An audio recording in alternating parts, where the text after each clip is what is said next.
আলী রাদিয়াল্লাহু তাআলা আনহু জিজ্ঞাসা করছে, ফাতেমা এক টোকায় দরজা খুলিস তো খুলিস কি করে?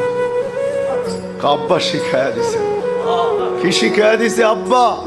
আলী সারাদিন পরিশ্রম করে আসবে, ফাতেমা দরজা যেন দুই টোকা দিতে না হয়, এই জন্য তুমি আসার আগে দরজায় পিঠ লাগায় দাঁড়ায় যাই, টোকাটা দরজায় না পড়ে যেন আমার পিঠে পড়ে, এটার নাম সুখ। পা দিয়া দেখা দিছে টেবিলে খাওয়া রাখা আছে, খায়া ঘুমায় পড়ো, এটার নাম সুখ না। পা দিয়া দেখা দিছে, হাত দিও না, টেবিলে রাখা আছে, খায়া ঘুমায় পড়ো, বেশি ডাকাডাকি করবে না,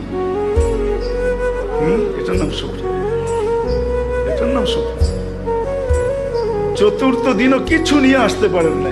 এটা এক ঘরের না, প্রত্যেক ঘরের চিত্রই এরকম ছিল। মাসের পর মাস চুলা জ্বলে নাই, তারপর স্বামী যখন ঘরে ঢুকছে, সাররাত ওয়া তাবাসসামাত, খুশিতে নাচতে ছিল আর মুস্কি মুস্কি হাসতে ছিল।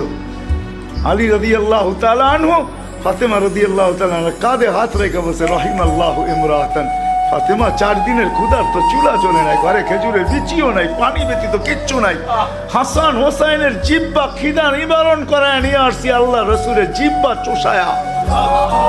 আমি ঘরে ঢুকতেছি, তুই এখনো হাসতে পারিস আর নাচতে পারিস? বলতে নাচবো না কেন, হাসবো না কেন, তুমি তো আমার বাদশা।